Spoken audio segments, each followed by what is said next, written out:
This is a Film Stories original podcast.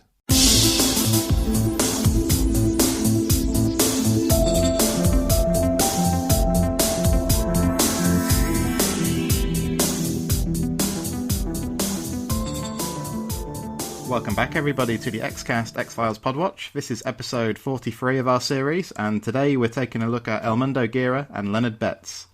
I'm your host, Carl Sweeney, and with me today is Sarah Blair. Hi there, Sarah. How are you? Yeah, I'm fine, but how are you? You're suffering a bit from hay fever, I understand. Just a little bit. If I sound a little bit stuffy. That's the reason, okay. Yeah, We'll dive straight in then. These episodes, both of them, were broadcast in January 1997, and the first one is Mundo, Gira, which is episode 11 of season 4. It was written by John Scheiben and directed by Tucker Gates, and in this episode, the agents investigate the death of a migrant farm worker in California, believed by some to have been caused by a mythical beast called El Chupacabra, which is the Mexican goat sucker, of course. Sarah, over to you. What do you think about Mundo, Gira? I don't really think about it at all much, to be honest. I don't blame you. Yeah, it's kind of one of those episodes that I could take or leave. If I'm doing a rewatch, I might watch it and I might not. It's kind of one of those middle of the road episodes that's not bad but not good and just really mediocre. Yeah, I agree, basically. Actually, maybe I'm even possibly more negative about it than you. Yeah. If I was rating all the episodes, this would be quite near the bottom. Yeah. Why do we think that is, then? Because, I mean, the main thing for me is that it's just so, laboriously paced, it seems like to me. And as a result, it's, really unengaging. I mean, when I watch the episode, it seems to kind of drag quite a bit. Yeah, it does. Because I think they repeat the same themes over and over. But he loves her so much. It's very Telemundo. I thought it was a little bit heavy-handed with the love of the brother, and he has to avenge his true love, and it's just also very dramatic that it doesn't appeal to me, really. It feels a little bit like a caricature. Yeah, melodramatic, isn't it? Right.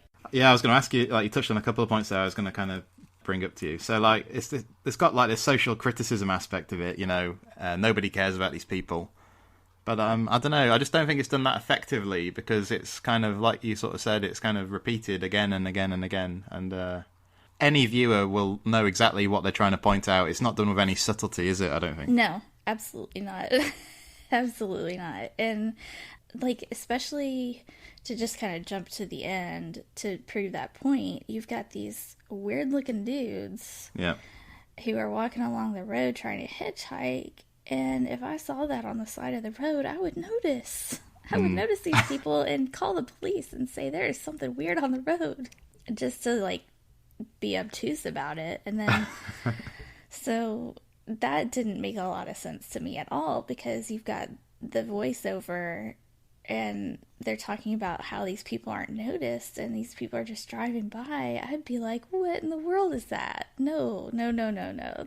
That's really doesn't make a lot of sense at all. But then, you've got the cop, the local cop. He was just it was like he didn't care at all. And then Mulder and Scully are but hey, we gotta investigate this murder. And he's like, yeah, it doesn't, it didn't ring true a lot of the times, and some of the stuff that they said wasn't really backed up with any showing at all. Yeah, and I don't know, it just kind of feels quite dramatically inert to me. It never comes to life or something, I don't know. Now, you mentioned Telemundo. Now, I know that's a Mexican soap opera, is it, or what? It's a network. Right, so, okay. Yeah, but they air the soap operas on there and lots of other dramatic shows and everything, and so yeah, because that's what this episode's trying to do, isn't it? You got the soap opera aspect, right? Yeah. I'm kind of familiar with the concept. I've never really watched what they're kind of trying to do. So how well did they do that? I mean, I think the answer is not very. What do you think? I didn't think they did very well at all with it, and I mean, I thought it was a little bit insulting, to be honest. Yeah. I think they could have done a lot better if they tried to play it really straight. But then I guess in a way they kind of did, which made it not work at all. Because you had Mulder and Scully coming in to this migrant worker camp, which was very horrible because I know there are places like that and worse, much worse than that. It's horrible. You got these people living in these terrible, terrible conditions. And it's true that nobody cares about these people. And I appreciate that they tried to, like, get that message across, but at the same time, they weren't really successful at it because it was so, like you said, you just knocking you over the head with it. Yeah, do you feel like it kind of cuts across what they're trying to do? It kind of undermines it a bit. That, like, the characters they create are then so kind of one-dimensional, really, and stereotypical. Right. So, like, it's kind of the best intentions, but very, like, uneven execution, like. Right. Yeah, it's like they were trying to, like, get you to think about these important issues, but at the same time, all they did was create these stereotypical representations. And it was just like, what are you even doing with this? It's not. Yeah. I think and El Chupacabra is kind of, it's like a really cool, well-known myth. So I think they could have done a lot more with it than what they did. Yeah. I think probably the best thing about this episode is that it then inspires a reference in Bad Blood, doesn't it? Because Scully talks about the Mexican goat sucker in that episode. Yes. That Mexican goat sucker thing. Well, I mean, one thing that's good here is that there's the actor, I think his name's Raymond Cruz. He plays the character here of Eladio. Breaking Bad fans will know him as Tuco, and it's kind of neat just to see him. He's a great actor, yeah. And he's incredibly menacing in Breaking Bad when he turns up there.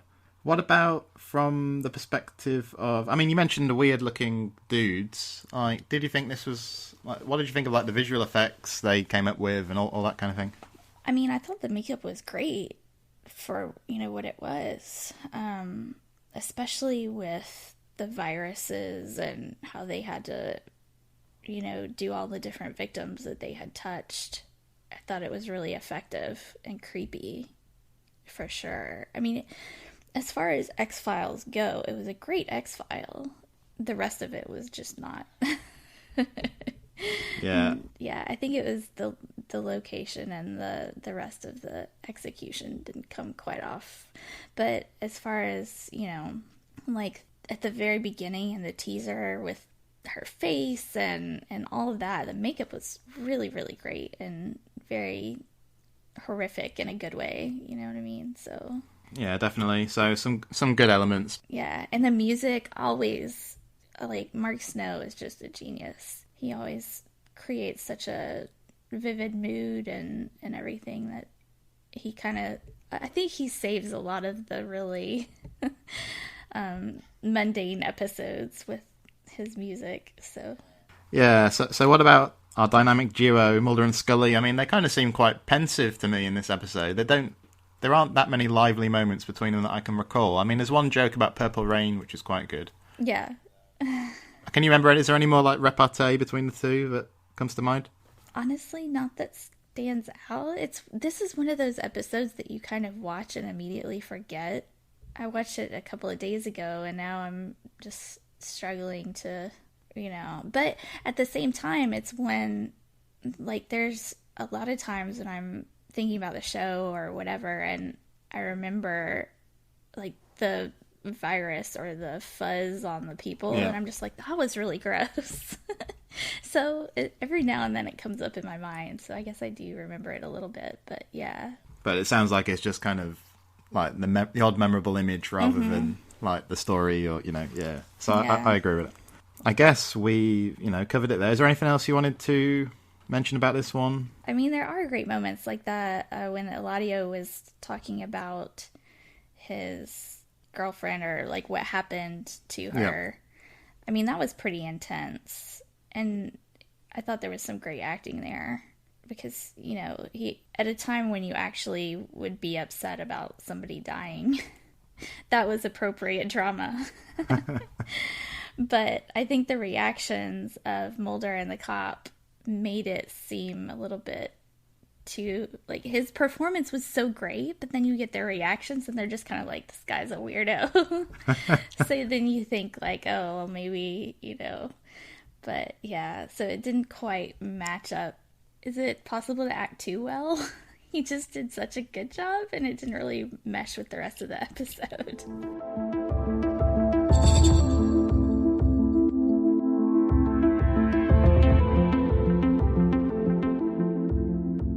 Leonard Betts, then, is episode 12 of season 4, and this one was written by Vince Gilligan, John Scheiben, and Frank Spotnitz, directed by Kim Manners. And in this episode, Mulder and Scully investigate the disappearance of a headless body from a morgue. Okay, Sarah, so, I mean, I would imagine this one's a bit more to your liking. Am I right? Yes. Yeah. So what do you think about this one in general? I always love a good, like, medical drama, so that really appealed to me, having him be the medical technician and all of that, plus all of, like, when Scully gets down there into the medical waste bin compartment and she's like, Mulder, I'm gonna need your help, your arms are longer, and he's just like, yeah, okay. Yeah. I always love when Scully does autopsies or anything like that, and so it just had a lot of my favorite elements in it, and just good solid creepiness with the bodiless, like, head and the body walking around, and all of that kind of stuff was really creepy and solid, good X-Files stuff. Yeah, I agree. I've always enjoyed this one. Let's go through some of the individual elements then. So, like, you got this character Leonard Betts, played by Paul McCrane, and a lot of people will know him as Romano from ER. Yes. Which I only ever watched, like, from time to time, but I remember he came to some kind of bad end with a helicopter or something. Did he die, or did he just lose his arm? I can't he remember. got his arm chopped with the helicopter. Right, yeah. And he was kind of a dick on that show. So the whole time, because I was a big X-Files fan, so I'd already seen Leonard Betts when he came on ER, and I loved ER too, obviously, because I love medical dramas. So anyways, but yeah, I was already freaked out by him because I only thought of him as Leonard Betts because that was the first time I'd ever seen him on TV in a role or anywhere. So I was like, that's Leonard Betts. What's he doing at ER? And especially since he played the medical tech on the X-Files too. So that just really kind of wigged me out a little bit. And then he was not a very super nice character on ER. Then he got his arm chopped, and it was just like, what? That was so random and freaky and gross. But yeah. He was trying to get somebody out of a medical helicopter, and he leaned over the wrong way and leaned into the rear rotor or something like that, and it got him. I'm going to have to take to YouTube afterwards and check that out. It's been years since I saw that. Oh, it was memorable. Yeah, I'll never forget that. So what did you think of Leonard then? I mean, he's in the kind of Tooms mold a little bit, isn't he? Like, Tooms needed livers for sustenance, he needs tumours and so on. But so he wasn't like the most groundbreaking of antagonists. But I like the performance and I like the character as a whole. What about you?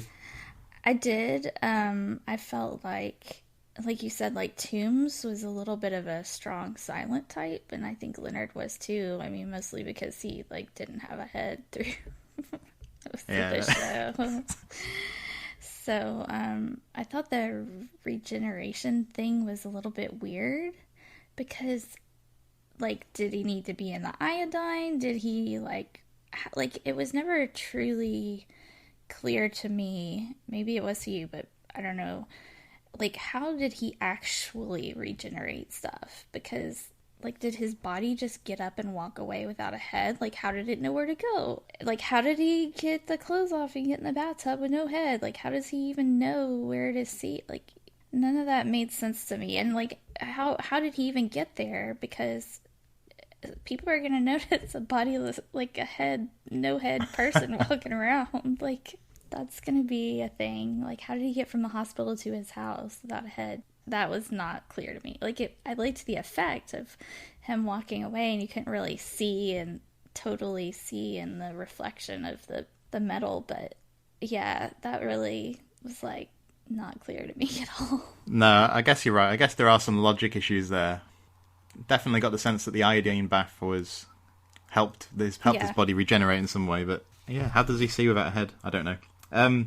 There's some really good like banter, isn't there? I think between Mulder and Scully in this one. Like we say in El Mundo Gira, there isn't much to kind of remember. You know, when I think back to like the way Mulder and Scully were at their best with each other, you know, like the back and forth. This episode comes pretty close to that. I think there's some good moments here. Yeah, that whole sequence with Scully, and she looked at the head and it opened its eyes and its mouth, and she freaked the freak out. Like, that was so perfect because, Yeah. Scully, she doesn't get like really super scared a lot, but you could, like, Gillian Anderson really played that well because I was just like, I was half laughing, half totally freaked out myself because I was just like, oh my gosh, that head blinked at her. Yeah. It was such a great moment. And then, like you said, with the conversation afterward, and Scully's like, I know what, like, she's trying to convince herself while she's telling Mulder. She's like, I know this is a physiological effect of death. Sometimes this happens. Like, this is a thing that happens. And he's like, you don't want to touch it, do you? Yeah, I thought that was brilliant. Yeah, and I would not want to touch it either. I would be like, get that thing away from me and look at me. Yeah. So yeah, that's totally freaky. Yeah, that's a really good moment. Yeah, I like that a lot. Yeah, there's some good stuff. There's some good humour in the episode. Even though on the face of it, it's not the most like light-hearted of cases, but Right, yeah. I think it works. I think it works really well. I guess the main reason why this is an important episode for the series is that there's like that powerful moment at the climax where Beth says to Scully, you know, you have something I need. Yeah. And actually, just before we get onto that, I love like the way Scully fights him in the ambulance. That's brilliant, I think. Yeah. But obviously, we realise that Scully's got cancer. It sets up something that's going to be very important to the rest of season 4 going forward, and it does it in quite an interesting way. You know, kind of what you think is going to be just a monster of the week. Did not see that coming. Yeah. Yeah, it's a good way to do it, I thought. Yeah. And I remember watching it, when it aired, and I was just like, wait, what? What? No. Scully does not have cancer. Like, I was so in denial and just, like, did not want to believe that at all. And, I was so scared the next couple of weeks because that was, not fun. Because I loved Scully. I still do. But, yeah. And it's so weird now because, like, I'm her age that she was. And I'm like, how would I even react to that if, like, it's just crazy. Yeah. But that leads us on to, like, the issue of, like, where this episode is placed. Because this was actually, like, the post-Super Bowl episode. Mm-hmm. So it got a huge audience. People who hadn't necessarily seen the series before as well. Yeah. So I think it's quite a good choice for that slot. Because, like we said, it's got... it's a good showcase, I suppose. Like, scary stuff, some action, there's an explosion, isn't there? But it's very moody as well, and quite humorous. So, it may not be the best episode. I mean, Never Again was the original choice for the Super Bowl episode, but they changed their minds. And I think Never Again's better, but I think this was a better Super Bowl choice. Yeah, I agree, because I don't think Never Again really... It doesn't really capture the creepy X-Files-ness of the show, and this one does. So I think they made a good choice as far as, like, what to show people who may have never seen the show before, because I think Never Again is more Scully-centric, and if you don't know her character, you can't really appreciate it. And also, if you don't know much about how Mulder and Scully are with each other, right, you maybe wouldn't get the most out of that one. Yeah. Although it does create a problem where that, like, Never Again wasn't intended to be really part of the cancer storyline. And, like, Gillian Anderson wasn't playing it as somebody who just found out she had cancer. Yeah. And that's not how, like, Morgan and Wong, like, wrote it. But then you move it afterwards, and everybody then interprets it in the light of the end of Leonard Betts. So there is an issue there, I think. Yeah. And to be honest, when I rewatch season 4, I normally go to Never Again first, then to Leonard Betts afterwards. I see. I've never done that before, and I really want to, because I feel like it would be an interesting arc. Yeah. Is there anything else about this one, Sarah, that struck you at all? I really liked his partner, the ambulance driver. She was pretty cool. She didn't have a big role, but she was effective in presenting the information to Mulder and all of that. So I kind of wondered if she had a crush on Leonard. Yeah, I think you're right though. They did a good job of like quickly kind of getting across the kind of relationship they had as colleagues. Yeah, and the actress was good as well. I thought so too. Yeah. So in summary, good episode. Almost like, you know, kind of like a template X-Files episode, but it's kind of elevated a bit by the cancer stuff, which makes it very significant, I think. Absolutely. Sounds like a great sum up of the episode for sure. Good stuff. So tomorrow on the podcast, it's going to be emotional. It's Never Again and Memento Mori. On Twitter, we're at the X_cast, and you can find us there. And on Facebook, you can look for us too. If you type in Xcast, you'll find our page and our group, which is called X-Files Basement, the Xcast podcast fan group. That's it from us for now. But until next time, listeners, trust no one.